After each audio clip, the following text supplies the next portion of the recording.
बिस्मिल्लाहिर्रहमानिर्रहीम। अस्सलाम वालेकुम जी, मैं नजमुल हसन बाजवा हूँ। आज 3 अप्रैल है, जुमेरात का दिन और दिन का पहला व्लॉग। अहम 3 खबरें आपके साथ शेयर करेंगे। पहले अहम हेडलाइंस और फिर उनकी तफसील। इस्टेब्लिशमेंट की साजिश नाकाम, बहुत बड़ा प्लान फेल हो गया। अहम 3 मुलाकात की वो कहानी जो फैलाई गई और अंदरूनी कहानी दोनों मुख्तलिफ। कैसे इस मुलाकात में इमरान खान छा गए, इसकी कुछ अंदरूनी तफसीलात आपके सामने रखनी है। इसके ऊपर बात होगी। बहुत बड़ा इस्तीफा, उससे जुड़ी हुई पुरस्कार कहानी, कहां से आया, किधर से आया, क्यों आया ये इस्तीफा, क्या बताया गया और क्या है इसकी असल कहानी, ये भी मैंने आपके सामने रखनी है। बलूचिस्तान में पीटीआई ने क्या कर दिखाया, किस तरह इमरान खान के विजन के ऊपर मुकम्मल अमल किया और किस तरह से बलूचियों के दिल जीत लिए। और फिर इमरान खान का पैगाम, और उसमें ड्रोन का जिक्र क्यों नहीं है, क्यों उस अहम तरीन पैगाम जिसके ऊपर सारी दुनिया देख रही थी कि इमरान खान इसके ऊपर बात करेंगे, उसके अंदर ड्रोन का जिक्र क्यों नहीं आया, इसके ऊपर भी बात करेंगे। और भी बहुत सारी खबरें हैं। इमरान रियाज अली अमीन गंडापुर की लड़ाई, मोहसिन नकवी की मरियम नवाज साहिबा से मुलाकात, आर्मी चीफ के दामाद का पासपोर्ट और बहुत सारी चीजें हैं जिनके ऊपर आज की वीडियो में तफसीलन बात करनी है। Before we go into details, सबसे पहले आपसे दरखास्त यह है कि आपने अभी तक अगर चैनल को सब्सक्राइब नहीं किया तो कर लीजिए, और अगर ऑलरेडी आप सब्सक्राइबर हैं तो फिर ज्यादा से ज्यादा लोगों तक शेयर भी कीजिए ताकि लोग हमारे साथ जो है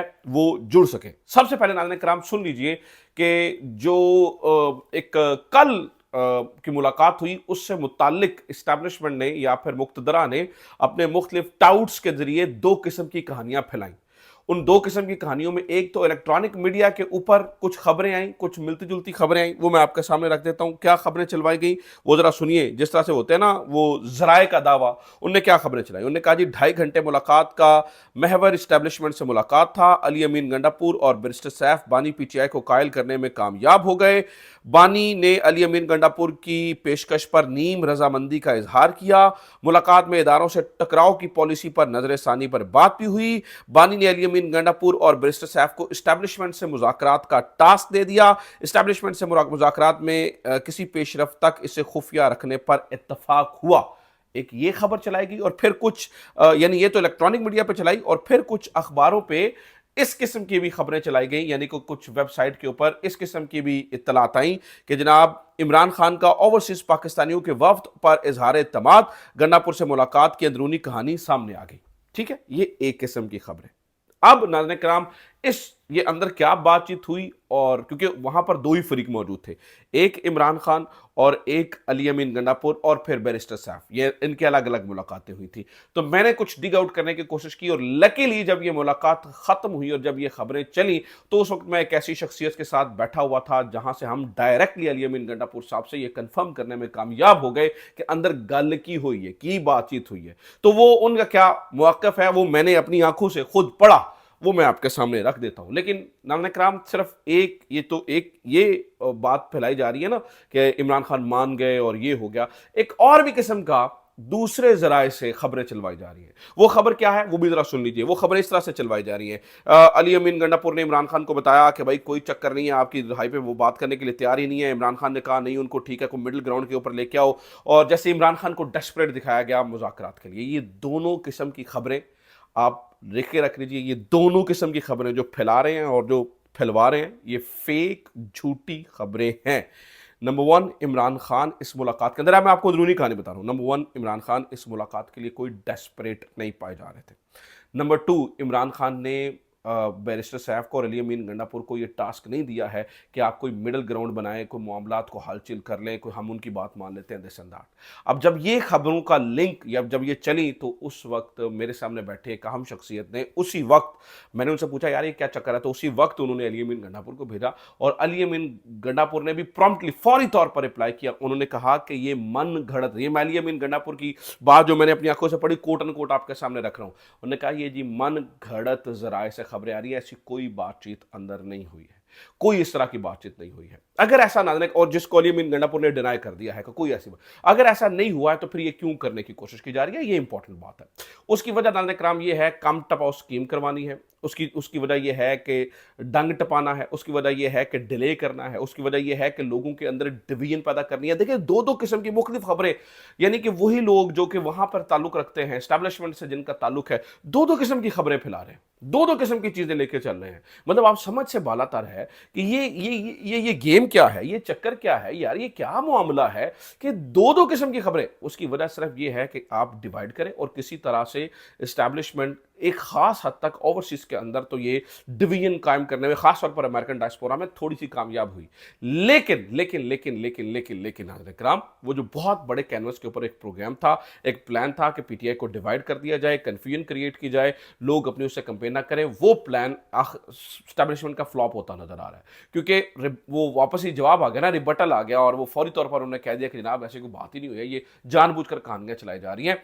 एक्चुअली नाज़रीन इकराम, उस मुलाकात के बारे में असल ये पता चला है कि इमरान खान साहब का रवैया वही है, वही तीन बातें वो बार बार कह रहे हैं। वो कह रहे हैं जी जुडिशल कमीशन बना दो, आप 26 नवंबर के ऊपर और 8 फरवरी के ऊपर आप जो है वो असीरान की आज़ादी कर दें, और नंबर 3 जो है वो आप सीसीटीवी फुटेज ले आएं और फिर हमारे जो मैंडेट की बहाली करें। ये आप करेंगे तो बातचीत हो सकती है। और अगर आप ये चाहते हैं कि आपसे बातचीत का आगाज़ किया जाए, तो आप असीरान की जो यानी कि बेगुनाह कैदी हैं, जैसे यास्मीन राशिद है, आप जैसे जो है ना वो बुशरा बेगम है, आप इनकी रिहाई से काम शुरू करें तो हम आपकी बात मानने के लिए तैयार हैं। लिहाजा असल कहानी को जो उर्जे दिखाई कुछ और जा रही है, बताई कुछ और जा रही है, ऑब्वियसली उसके पीछे मकसद कुछ और है। अच्छा, दूसरी खबर सुनिए नाज़रीन इकराम, कल बहुत सारे लोग जो है ना वो परेशान हुए। वो खबर ये थी जी, इमरान खान साहब जो है वो उनका एक्स के ऊपर एक पैगाम जारी हुआ। इमरान खान साहब ने बहुत सारी बातों को तफसीलन बयान किया, लेकिन जिस बात को लोग सुनना चाह रहे थे, जिसके ऊपर उनका मौक़िफ़ लेना चाह रहे थे, इमरान खान की वो बात आई नहीं। यानी कि इमरान खान ने ड्रोन हमलों का जिक्र नहीं किया। अब ये क्या कहानी है, ये सुन ले। मैं थोड़ा सा ना आपको वो इमरान खान की वो आपको पैगाम पढ़ के सुना देता हूँ, ताकि आपको अंदाजा हो जाए कि उन्होंने किन किन पॉइंट को हाईलाइट किया। इमरान खान, मैं पूरा नहीं पढ़ूंगा, ऑब्वियसली लंबा इमरान खान साहब का ट्वीट है, तो मैं उसके सीधा सीधा नुकात कर रहा हूँ। इमरान खान ने कहा जी, मैं अपनी जात के लिए कुछ नहीं कर रहा, ये जो कुछ हो रहा है सिर्फ अपनी कौम की फलाह की खातिर कर रहा हूँ, अल्लाह के सिवा किसी का खौफ नहीं है। फिर उन्होंने कहा जी, अर्दली हुकूमत की कोशिश है मुझे कैद में रखा जाए, क्योंकि इनको अपने इक़्तिदार की फिक्र है और ये जानते हैं कि जिस दिन मैं जेल से बाहर आ गया, इनका जाली इक़्तिदार जमीन बोस हो जाएगा। फिर उन्होंने कहा मेरी सियासी मुलाकातें नहीं करवाई जा रही हैं, उन्होंने कहा मेरी किताबें रोकी जा रही हैं, और उन्होंने ये कहा कि दरखास्त के बावजूद मेरे मुआयने की इजाज़त नहीं दी जा रही है। उन्होंने कहा मेरे बेटों से बात नहीं करवाई जा रही है। तो ये सारी कल का जो इमरान खान का ट्वीट है, या कल का जो इमरान खान का पैगाम है, जो इंपॉर्टेंट तरीन पैगाम, जिसको वो काटलिंग हम मामले के बारे में बात सबसे इंपॉर्टेंट पैगाम समझा जा रहा था, उसके अंदर वो जो इंपॉर्टेंट इशू था ड्रोन हमला, उसका तो जिक्र ही नहीं है। तो ये क्या कहानी है नाज़रीन कराम, हमें जरा ये बताते हैं। वो कहते हैं कि इमरान खान को मिलने वालों ने काटलिंग के बारे में बताया ही नहीं है। अगर ऐसा मुमकिन ही नहीं था कि अगर इमरान खान को काटलिंग ड्रोन हमले का पता होता और इमरान खान उसके ऊपर चुप साथ देते, चुप कर जाते, इमरान खान की ये शख्सियत ही नहीं है इमरान खान को। और फिर ये जो ठंडा मीठा ट्वीट करके यानी कि जो मिलने वाले आए, आपको पता है कंट्रोल्ड मुलाकातें हुई हैं। आजम सवाती साहब मिले हैं तो वो भी कंट्रोल्ड मुलाकात थी। अब देखिए कि आजम सवाती साहब मिलकर आते हैं, बाहर आकर जो है ना वो अडेला के बारे में पाबंदी है, लेकिन बातचीत भी कर लेते हैं और वो मीडिया पर चल भी जाती है। तो इससे जो है ना वो क्वेश्चन होते हैं कि भाई ये यानी कि एक इंप्रेशन जी आ रहा है कि यार जिसने भी मुलाकात की, चाहे वो बैरिस्टर साहब मिले हैं, अली अमीन गंडापुर मिले हैं, या फिर जो है ना वो मुलाकात हुई है आजम सवाती की, एक तो उन्होंने इस बारे में बताया नहीं है, और दूसरा चूंकि यही मिलने वाले थे तो इन्हीं के जरिए जो है ना वो ट्विटर पे ट्वीट होनी थी खबर। तो इमरान खान साहब के इस ट्वीट को ठंडा मीठा दिखाया गया है ताकि ये इंप्रेशन देने में कामयाबी हो सके कि देखिए चूंकि एस्टैब्लिशमेंट से बातचीत चल रही है, क्योंकि इमरान खान एस्टैब्लिशमेंट को एंगेज करना चाह रहे हैं, लिहाजा उन्होंने एस्टैब्लिशमेंट के ऊपर तनकीद करना बंद कर दी है। लिहाजा वो किसी तौर पर एस्टैब्लिशमेंट के ऊपर तनकीद नहीं करे। लिहाजा नाज़रीन कराम, ये एक पूरा प्रोग्राम बनाया गया है, ये पूरी एक आप यूं समझ लीजिए कि एक जमीन तैयार की गई है। ये बिल्कुल भी ऐसा नहीं है जैसा दिखाया जा रहा है। लेकिन मजे की बात यह है कि लोग बहुत सियाने हो चुके हैं, लोगों को सब नजर आता है, लोग सब देख रहे हैं, लोगों को अंदाजा है कौन क्या किधर किस तरह से कौन सा काम कर रहा है। तो लिहाजा मुझे लोगों को अब पता चल गया कि अगर इमरान खान इस पर कुछ नहीं बोले तो इसका मतलब है इमरान खान को फिल्टर्ड इन्फॉर्मेशन दी जा रही है, जैसे उन्हें फिल्टर्ड अखबारें दी जाती हैं, दी नहीं जाती है, अगर दी भी जाती है तो फिल्टर्ड अखबारें दी जाती हैं। तो ये कहानी हो रही है।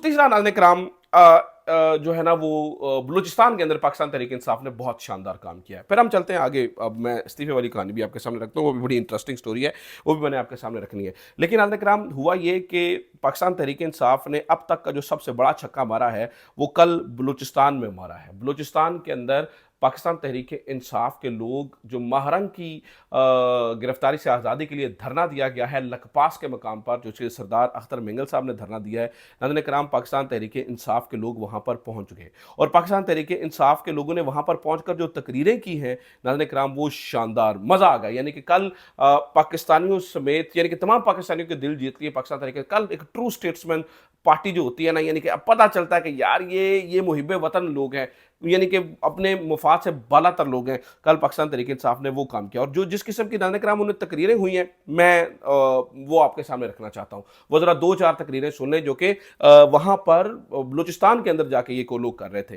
जैसे अल्लामा राजा नासिर अब्बास ने लकपास में क्या कहा, उन्होंने कहा जी, डॉक्टर मारांग बलोच मेरी बेटी इस्लामाबाद आई, उसे घसीटा गया, जेल में डाला गया, मुकदमा किया गया। बेटियों के सर पर हाथ रखते हैं या बेटियों को गिरफ्तार करके जेलों में डालते हैं। तो उन्होंने ये कहा। फिर इसके अलावा उन्होंने ये भी कहा, ये कौन सी डाइन है जो हमारे मुल्क के बच्चों को उठाकर लापता कर रही है, मेरे साथ 10-10 साल से लापता हैं, मेरे एक यहाँ रहनुमा का भाई 5 साल से लापता है। दोस्तों हम सब मजलूम हैं और हम मजलूमों के इन जालिमों से मिलकर लड़ना है। ये अल्लामा राजा नासिर अब्बास। इसी तरह से सिर्फ अल्लामा राजा नासिर अब्बास नहीं, नाज़रीन कराम बाकी जो लोग थे उन्होंने भी ख़ास तौर पर जो वहाँ पर सलमान अकरम राजा थे उन्होंने बड़ी शानदार तकरीर की। इसी तरह से लतीफ़ खोसा ने बड़ी ज़बरदस्त तकरीर की। उन्होंने कहा जी बलूचिस्तान का जज्बा देखें। उन्होंने कहा कि जब सिर्फ बलूचिस्तान ही पहले सिर्फ बलूचिस्तान ही गैरिजन रियासत था, आज उन्होंने पूरे पाकिस्तान को ही गैरिजन रियासत बना दिया है, जाली जमहूरियत का तमाशा लगाया हुआ है।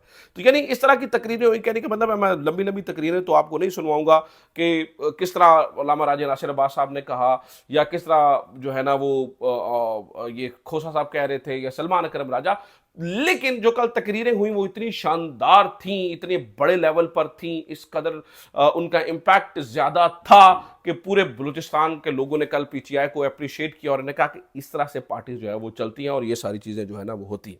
अगली खबर सुने नाज़रीन कराम, मैं जल्दी जल्दी कोशिश कर रहा हूं क्योंकि खबरें ज्यादा हैं, टाइम कम है, मेरी कोशिश है कल वीडियो लंबी ना हो और मैं छोटी वीडियो में आपको ज्यादा से ज्यादा खबरें दे दूं। अगली खबर सुनिए। अगली खबर नाज़रीन कराम इस्तीफे के हवाले से है। नाज़रीन कराम कल पाकिस्तान तहरीक इंसाफ का एक बहुत बड़ा इस्तीफा सामने आया और वो इस्तीफा दिया हमाद अजहर साहब ने। अब हमाद अजहर साहब का इस्तीफा बहुत इंपॉर्टेंट क्यों है? हमाद अजहर साहब का नाज़रीन कराम इस्तीफा इसलिए बहुत ज़्यादा इंपॉर्टेंट है क्योंकि हमाद अजहर साहब जो है वो यहाँ पर 2 ओहदे लिए हुए थे। हमाद अजहर साहब ने नाज़रीन कराम एक ओहदा उनके पास जो है वो जनरल सेक्रेटरी पंजाब का है, दूसरा कायम मकाम सदर पंजाब का उनके पास हमाद अजहर साहब के पास ओहदा है। अब कल उन्होंने एक लंबी चौड़ी ट्वीट की और उसमें उन्होंने बताया कि जनाब जो उन्होंने बताने की कोशिश की, उन्होंने कहा जी मेरी शिकायतें लगी हैं, आजम सवाती ने मेरी शिकायतें लगाई हैं और आजम सवाती ने बताया कि मैं आलिया हमजा का रास्ता रोक रहा हूँ, मैंने पहले भी 2 दफ़ा इस्तीफ़ा दिया है, मैंने उस वक्त जो है ना वो फिर मुझे कहा गया नहीं दिस एंड दैट और अब मैं मुकम्मल इस्तीफ़ा दे रहा हूँ। और अच्छा ये इस्तीफ़े ने ये पंजाब के लिए क्यों इतना इंपॉर्टेंट है? नाज़रीन कराम इस हमाद अजहर के ऊपर पिछले लंबे अरसे से बहुत ज़्यादा तनकीदें हो रही थी। मैंने बजाते खुद हमाद अजहर के ऊपर बड़ी तनकीद की है क्योंकि आप अंदर छुप कर बैठे हैं, आपके पास जिम्मेदारी है, आप कर कुछ नहीं है। अगर आप ग्राउंड में नहीं आ सकते हैं तो आप छोड़ दीजिए, किसी और को इस्तीफा देकर किसी और को आने दीजिए। हमाद अजहर साहब ने कल बड़ी इमोशनल बात की और मैंने उनके ऊपर जाकर लिखा भी है। मैंने कहा यार देखें आपकी क्रेडिबिलिटी में इससे इजाफा होगा, आप अगर इस्तीफा दे रहे हैं किसी बड़े काम के लिए दे रहे हैं तो आपकी क्रेडिबिलिटी में इजाफा होगा। लेकिन मजे की बात है मुझे बाद में पता चला कि हमाद अजहर साहब जो है ना वो भी जनरल सेक्रेटरी पंजाब के हैं। तो अब आलिया हमजा का रास्ता तो रुका जा रहा है, ये मुझे बताते खुद भी बता। अब आलिया हमजा के बारे में उन्होंने कहा जी उन्होंने कहा जी मैं आपका भैया आप वो अगर किसी बेचारी आपसे तंग हैं तो वो आपके मुंह पे थोड़ी कहेंगी। अब मैं मिसाल देता हूँ कि आपने क्या गढ़मासा मारा हुआ है। जैसे कि मिसाल है कि गुजरावाला में जो है वो एक ही जगह से 2 बंदों को आपने बना दिया हुआ है, यानी कि गुजरावाला के 2 बंदे, एक जनरल सेक्रेटरी है और एक जो है ना वो सदर है, ठीक है, एक बंदा वजीराबाद से है, गुजरावाला से है। तो इस तरह के बहुत सारे भंड वजह हैं। उसकी वजह ये थी कि कोई क्लास फेलो को ये, मैं उसकी तफसील में नहीं जाता। अब मैं हमाद अजहर के ऊपर इसलिए तनकीद नहीं करना चाहता क्योंकि उनके पास जो है वो ओहदा नहीं है, ओहदा है जनरल सेक्रेटरी का ओहदा है और जब वो करेंगे तो उसके ऊपर हम उनसे सवाल भी करेंगे। लेकिन इस इस्तीफे ने नाज़रीन कराम एक पुरानी जो क़यादत बैठी थी उसको हिला के रख दिया है। वजह यह है कि पाकिस्तान तहरीक इंसाफ में इस वक्त नए खून की ज़रूरत है, नए ब्लड की ज़रूरत है, नए जोश और जज्बे की ज़रूरत है और वो जोश और जज्बा पुरानों के जाने से ही आ सकता है, इस तरह से नहीं आ सकता जिस तरह से जो है ना वो करने की कोशिश करें। तो ये एक बहुत बड़ा काम हुआ है और बड़ा शानदार काम हुआ है। मुझे लगता है कि हमाद अजहर साहब ने ठीक फैसला किया है और उनको इस्तीफा जो है वो देना भी चाहिए था। एक और खबर सुने नाज़रीन कराम, मैं जल्दी जल्दी खबरों को फिनिश करता हूं। वो खबर यह है कि आसिफ जरदारी साहब को कोरोना हो गया। आसिफ जरदारी साहब को जो कोरोना हुआ है उसके पीछे वाली कहानी भी सुन लीजिए। पता चला है जी आसिफ जरदारी साहब के कोरोना के पीछे 4 अप्रैल की एक तकरीर का भी कुछ अमल दखल है। मैं उनकी बीमारी का मजाक नहीं उड़ा रहा हूँ, लेकिन बातें हो रही हैं, चहमगोइयां हो रही हैं। 4 अप्रैल को आपको पता है कि भुट्टो को फांसी होती है और उस दिन पाकिस्तान पीपल्स पार्टी एक हमेशा से बड़ा एक इकट्ठ करती होती है, उसमें बड़ी तकरीरें होती हैं। अब 4 अप्रैल को ये वाली तकरीर में अहम क्या था, इसमें आपने नेहरू वाले मामले के क्रिटिसाइज करना था। अब चुप करके पतली गली से निकल गया, हमने कहा ठीक है जान सुनाए, लेकिन अल्लाह ताला उन्हें सेहत और तंदुरुस्ती दे। अगर सच में उन्हें कोई इस तरह की बीमारी हुई है तो मेरी उनके लिए दुआ है, अल्लाह ताला उनके सेहत में इजाफा करे। फिर नाज़रीन कराम और खबर सुनिए, मोहसिन नकवी की कल मुलाकात हुई मरियम नवाज साहिबा से और नवाज शरीफ साहब से। ये भी ज़रा इंपॉर्टेंट खबर है, उसको भी सुन लीजिए। मरियम नवाज और ये जो नवाज शरीफ से मुलाकात मोहसिन नकवी की इंपॉर्टेंट इसलिए है क्योंकि पिछले कुछ दिनों में पता चला था मरियम नवाज साहिबा ने घर जाके माफ़ी मांगी थी मोहसिन नकवी से। और कल की मुलाकात के बताया जाता है कि मोहसिन नकवी साहब का अभी भी गुस्सा ठंडा नहीं हुआ। पता चला है कि उन्होंने 2-3 घंटे इनको इंतजार, दोनों बाप बेटी को 2-3, मियाँ नवाज शरीफ साहब बेचारों की क्या ही वक़्त रह गया, मैं तो हैरान हो रहा हूँ। 2-3 घंटे इंतजार जो है वो उनको करवाया गया है। इमरान रियाज की लड़ाई और अली अमीन गंडापुर की लड़ाई रह गई है, वीडियो लंबी हो रही है, वो अगली वीडियो में मैं आपके साथ शेयर करूंगा। Wall of shame Pakistan Tehreek Insaf ने बनाई है कुछ लोगों की, वो भी अगली वीडियो में शेयर करूंगा, उसकी कुछ तफसीलात। अपना ख्याल रखिए, खुदा हाफिज़, पाकिस्तान जिंदाबाद।